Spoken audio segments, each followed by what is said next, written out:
بغیر ارادے کے 15 دن ٹھہر گئے تو نماز کا حکم۔ مسافر نے کسی جگہ 15 دن سے کم ٹھہرنے کی نیت کی ہو اور وہ راستے میں قصر ہی پڑتا رہا ہو، پھر وہ کسی عذر کی وجہ سے 15 دن سے زیادہ ٹھہر گیا تو کیا وہ قصر ہی پڑے گا یا پوری پڑے گا؟ پروین صاحبہ انڈیا سے، وہ قصر ہی پڑے گا۔ ایک آدمی اگر کنفیوژن میں 10 سال بھی گزار دیتا ہے نا، سفر میں نکلا اور کسی شہر میں ٹھہر گیا اور اس کی نیت 15 دن کی نہیں ہے، اس کی نیت میں پتہ نہیں، مجھے کیا پتہ کتنے دن ٹھہروں گا، اور اس کشمکش میں 10 سال بھی گزار دے گا تو سفر والی نماز ہی پڑھے گا۔ 10 سال کے بعد اسے خیال آیا کہ آج کے بعد میں 15 دن یہاں ٹھہروں گا، آج کے بعد، تو پھر وہ اس دن سے مقیم بن جائے گا۔ اور اگر 10 سال میں اس کو خیال آیا کہ نہیں ابھی بھی 15 دن نہیں ہو سکتا ہے، 13 دن یا 14 دن میں واپس چلا جاؤں گا، تو بھی وہ مسافر ہی رہے گا۔ تو جس دن اس نے نیت کی کہ میں آج کے بعد 15 دن ٹھہروں گا تو پھر تو وہ مقیم بنے گا، ورنہ وہ مسافر ہی رہے گا۔ حتیٰ کہ اگر آپ کسی شہر میں آپ کا جانا ہو، سفر میں ہو آپ، اور وہاں آپ کنفیوز تھے، آپ کو 6 مہینے گزر گئے اسی کنفیوژن میں کہ یار پتہ نہیں میں آج کے بعد 15 دن رہوں گا نہیں رہوں گا، آپ نے ظہر کی 2 رکعت کی نیت باندھی، پہلی یا دوسری رکعت میں آپ کو خیال آیا کہ آپ کی نیت ہو گئی نہیں بھائی میں تو 15 دن ٹھہروں گا، تو وہ 2 کی پھر آپ کو نماز کے اندر ہی 4 کرنی پڑ جائیں گی، یعنی 2 اضافی اس میں ایڈ کرنے پڑیں گے۔ نابالغ بچی کے سونے پر کیا زکوٰۃ ہے؟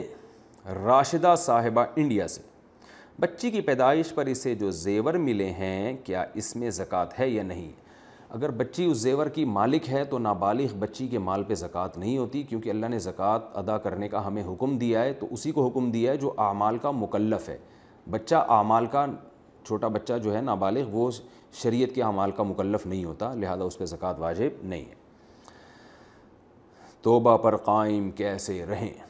کوئی ایسا عمل بتا دیں کہ اگر انسان ایک بار توبہ کر لے تو اس توبہ پر قائم رہے۔ یہ بھی بتا دیں کہ توبہ کر کے بار بار گناہ کرنے کے باوجود ہمیشہ توبہ قبول ہو جاتی ہے۔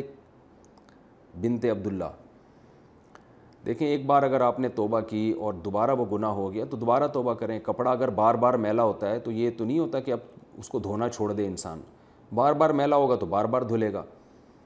ہاں یہ ضرور ہے کہ بار بار توبہ ٹوٹ کیوں رہی ہے، اس کے اسباب پہ غور کرنا چاہیے۔ ایک تو یہ کہ انسان موت کو بھول جاتا ہے، جب گناہ کرنے لگتا ہے نا توبہ کر کے دوبارہ، تو اس وقت سوچا کریں کہ میں نے اللہ سے معاہدہ کیا ہے، تو میں کیسے اللہ سے کیے ہوئے معاہدوں کو توڑ رہا ہوں یا توڑ رہی ہوں، کوئی خاتون ہے اگر، تو شرم آنی چاہیے انسان کو۔ وہ ماحول اختیار نہ کرے جو گناہ کی طرف لے کر جاتے ہیں، ایسی باتیں نہ کرے جس سے گناہ کی رغبت پیدا ہوتی ہے، تو تمام اسباب سے بچے۔ پھر بھی اگر گناہ ہوتا ہے تو پھر توبہ کرے، اور اپنے آپ کو سزا بھی دے اس گناہ کرنے پر۔ کوئی کفارہ اپنے اوپر رکھ لے کہ بھئی اگر میں نے یہ گناہ کیا تو میں اتنے پیسے صدقہ کروں گا یا کروں گی، یا میں روزے رکھوں گا، یا میں اتنی رکعت نمازیں پڑھوں گا۔ سزا دے اپنے آپ کو، صرف توبہ نہ کرے بلکہ سزا بھی دے اپنے آپ کو، تو اس سے آہستہ آہستہ انشاءاللہ گناہ چھوٹ جائے گا۔